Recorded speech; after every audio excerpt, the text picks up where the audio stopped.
자, 안녕하세요. 자, 성공을 만드는 남자 성공 셰프입니다. 자, 오늘 미국 시장 쪽 혼조세를 나타냈죠. 기술주들은 좀 강세였고 전통적인 종목들 다우 같은 경우는 지금 마이너스. 그래서 제가 한번 말씀드렸던 것이 이제 다우 같은 이런 지수가 아직은 버티를 하고 있는데요. 뭐 많이 빠지진 않았죠. 그래서 21선을 이탈할 경우에는 본격적인 하락도 좀 준비를 해야 된다라는 부분들인데, 어제 미국 시장이 왜 좀 저렇게 눌렸느냐?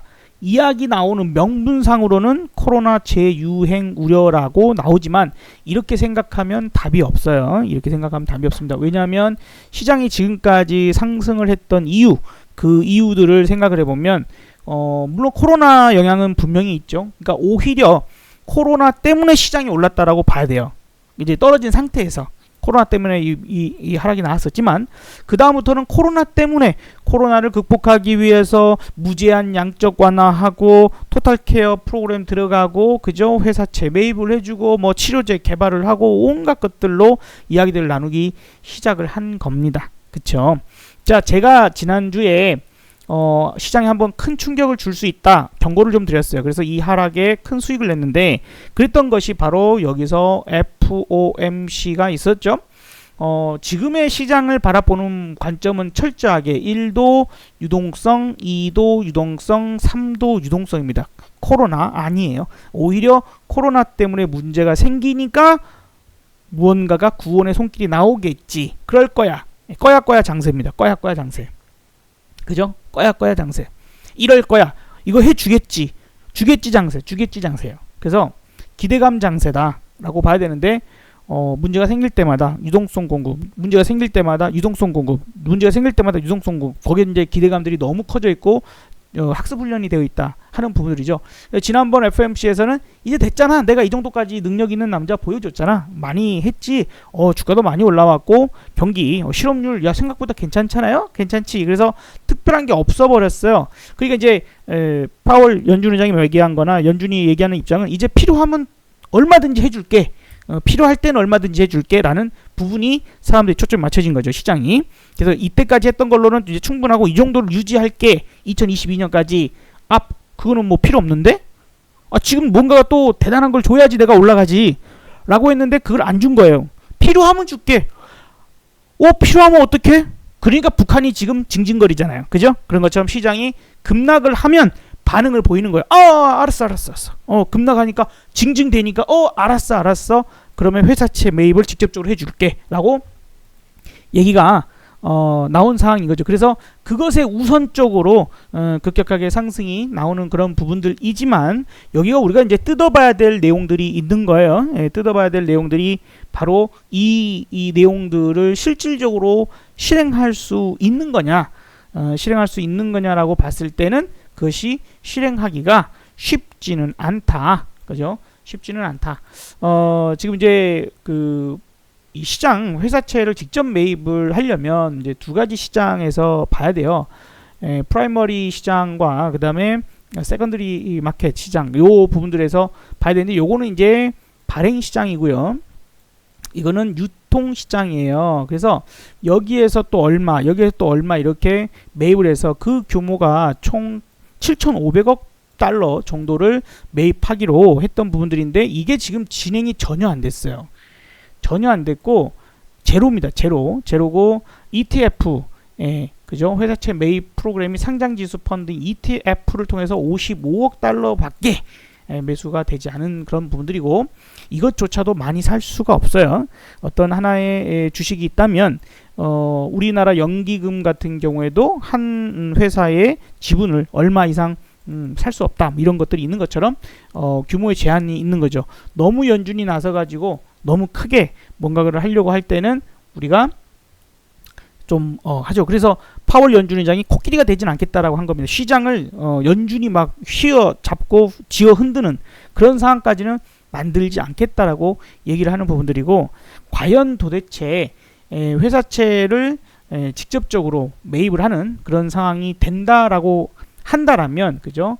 회사채를 개입 맨다라고 한다면 기구를 만들어서 하겠다라고 얘기는 했지만, 도대체 어떤 회사에 어떤 회사채를 왜 사줄 것이고 왜 해줄 것이냐에 대한 부분들이 명확한 기준이 아직은 없는 상태. 그저 아직까지 말한 걸로는 코로나로 힘들어진 회사에 도움을 주겠다, 회사채를 매입하겠다, 이런 정도밖에 얘기가 나온 게 없어요. 그래서 현재로서는 그런 기준조차도 없기 때문에 당장 실행에 대한 부분들은 아니고 과연 그거 실행할 수 있을까에 대한 의문점도 있는 겁니다. 자, 그러면 3월 달에 얘기한 게 지금 벌써 6월 달인데 왜 실행이 안 됐을까요?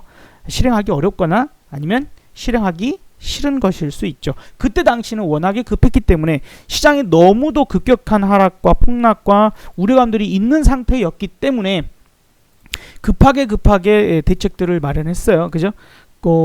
금리 인하를 0.5포인트나 했음에도 불구하고 시장이 더 떨어졌기 때문에 그런 발표들을 하고 땡겨내는 부분들이 있었지만 실제로 알고 보니 QE, 양적 완화 이 부분들도 규모를 알게 모르게 점점점 줄여나가서 점점점 조금밖에 하고 있지 않더라. 말 그대로 이제 시장에서는 밑장빼기라고 표현을 했는데, 그런 밑장빼기 부분들에 요만큼 이제 양적 완화 진행되는 거를 그대로 유지하겠다고 하니 짜증이 나버린 거죠. 2022년까지 야, 필요 없는데 다시 늘려줘. 요거 부분들 필요한 거예요. 그래서 시장이 원하는 것은 현재 그런 부분들 좋아, 그런 부분들 좋고 회사채 매입 좋아, 근데 옮겨라, 실행을 해라 이거고, 강력한 의지를 보여줘라, 그래야 시장이 가겠다 하는 부분들이고, QE 너네 크게 한다고 해놓고는 지금 많이 줄여놓지 않았느냐. 한 달에 800억 달러 정도밖에 매입을 안 하고 있어요. 그러니까 매우 적은 거죠. 매우 작아진 거죠. 그래서 그런 포인트 부분들에서 다시 QE를 무제한이라고 표현할 만큼 늘리는 부분들이 나타나야 시장이 아하 그래 좋아 아싸 하고 튀어나갈 수 있는 부분들이 나올 것이다 라는 생각들 우리가 해볼 필요가 있습니다. 그러니까 지금 시장을 바라보는 관점, 하나도 두 번도 세 번도 무조건 유동성을 어떻게 실행을 시켜줄 것이냐에 대한 부분들을 봐야 한다는 포인트예요. 그래서 파월 연준 의장이 좋은 얘기 하는 것처럼 들리지만 그냥 딱 봤을 때는 우리가 비전문가적인 입장에서 파월 연준 의장이 뭐라 했대, 그래 좋은 소리 했겠지. 근데 알고 보니까 그 말 뜻이 이럴 수도 있고 아닐 수도 있고, 매우 전문가적인 말이죠. 이럴 수도 있고 아닐 수도 있고 하는 그런 애매모호한 얘기들. 그렇죠? 이렇게 해줄 거야. 근데 심각하면 이라는 약간 단수 조항들이 붙었다라고 하는 거예요. 그래서 회사채 시장에 대한 어떤 여러 가지 부분들도 심각해지면 뭔가를 실행에 옮길 것처럼 얘기를 해버리다 보니까 지난번에 한번 하락이 나왔던 것이 또 한번 반복될 때에 또 한 가지 대책을 내놓는 약간 그런 식으로 될 수 있는 시장이 연출될 수 있으니 조심해야 되는 그런 상황이에요. 하지만 현재까지 분위기는 뭔가가 아직은 악재를 호재로 둔갑시켜 보려고 노력을 많이 합니다. 아직까지는. 그리고 이제 파월 의장의 숨어있는 말들을 일일이 해석하기가 쉽지 않은 그런 분위기일 것이다. 그래서 현재 우리 시장도 조금은 더 땡겨볼 그런 여력은 있지 않을까 생각을 좀 들어요. 그래서 그것을 하나의 큰 기회로 삼고 현금화를 시키는 그런 부분들로 가자 하는 게 일단은 맞습니다. 그래서 이 부분들로 하락이 나오는데 분봉상에서 하락파의 모습을 보여줬어요. 여기서 요 하락에서 나는 이제 하락파로 갈 거야 하는 그런 모습을 보여줬는데, 그렇게 볼 때 이제 이게 1파동의 부분들이라면 이제 2파동의 반등이 지금 나오고 있는 부분이고, 2파동의 반등이 나온다라면 2파동 반등이기 때문에 ABC 파동을 만들겠죠. 그러니까 이제 현재까지는 이제 A, B 이렇게 수렴되는 과정, B 과정에 C의 반등이 나오지 않을까 하는 부분들입니다. 중간 흔들기는 충분히 더 있을 것인데, 현재로서 보면 지금 이제 수렴이 되고 있는 중이죠. 이렇게 수렴이. 그러니까 아마 오늘 하루 부분들에선 지루하게 지나갔지만 하루 이틀 내에 내일 아니면 모레쯤 이제 방향성이 위로 나오든지 밑으로 나오든지 큰 방향을 이제 곧 결정하게 될 거고, 위로 올려치는 게 실패를 해버릴 경우에는 하락으로 가는 속도가 좀 더 빠를 겁니다. 예상보다 더 빠를 거예요. 근데 정상적으로 지금 우리가 파동 부분들의 정상적으로 본다면 A, 그 다음에 B, 그리고 C 파동 이렇게 나오면 그래도 매우 약해도 2160 아니면 2180 뭐 이런 정도, 그죠? 이 정도까지는 바라볼 수 있는 여력들은 좀 될 거다. 그러면 거기까지 갔을 경우에는 매우 천천히, 그죠? 시장에 또 한번 훈련을 시키는, 야 우리 쉽게 안 죽어, 쉽게 하락하지 않아 하는 모습을 보여주는 그런 상황이기 때문에 그런 상황이기 때문에 천천히 떨어지는 상황이 될 수 있다라고 좀 정리를 해드려 볼게요. 그리고 이제 북한 문제죠. 북한이 지금 한번 어찌됐건 간에 김여정을 앞세워서 김정은이 어디 숨은 건지 아니면 본인이 직접 나서서 뭔가가 해버리면은 문제가 심각해질 수 있으니까 그냥 밑에 사람을 대리로 내세워서 하는 건 아닌가, 뭐 이렇게 뭐 두 가지 생각해 볼 수 있겠죠. 신변 이상설이 있든지 아니면 대리로 나서든지. 어쨌든 지금 심각합니다. 북한의 상황은 평양 내에서도 간부들조차도 뭐 아주 고위급 간부는 아니겠지만 간부들조차도 지금 3개월째 식량 배급이 매우 줄어들었거나 배급을 못 받고 있다고 해요. 그러니 얼마나 북한 주민들은 매우 심각할 거 아닙니까? 간부급에서도 아사하는 영양실조 걸리는 사람들이 나온다고 하니 심각하겠죠. 자, 그래서 밥 달라 이겁니다. 밥 달라 이거고요. 밥 달라 이건데 밥을 안 주면 어떡해요? 밥을 달라고 하는데 밥을 안 주면 어떡해요? 더 징징대겠죠. 더 센 무언가가 행동을 할 필요는 있을 겁니다. 근데 대신에 미국도 반응이 없어요. 그 다음에 지금 북한이 미국을 비난하지 않아요. 그죠?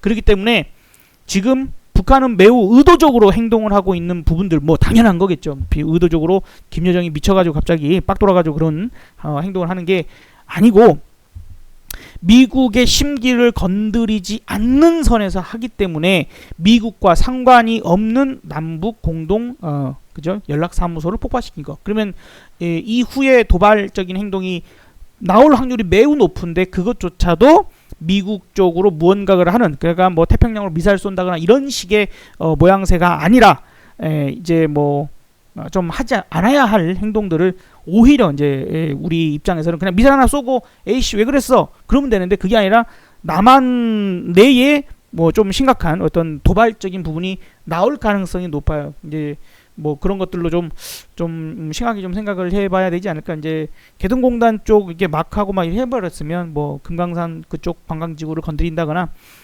아니면 이제 국지 도발을 살짝적으로 뭐 그죠? 또 우리 군인들이 희생되는 그런 상황들이 발생될 수도 있는데, 그렇게 됐을 때 이제 글로벌 시장적으로는 그다지 큰 영향을 안 받겠지만 우리나라 시장은 어쨌든 잠깐이나마 어떤 영향을 받을 수밖에 없는 상황들도 생길 수 있기 때문에 뭐 너무 걱정만 할 것은 아니지만 대비하고 준비하고 하는 부분은 필요할 것이다 라고 좀 생각이 듭니다. 그래서 지금 현재 오늘 장 상황은 별거 없어요.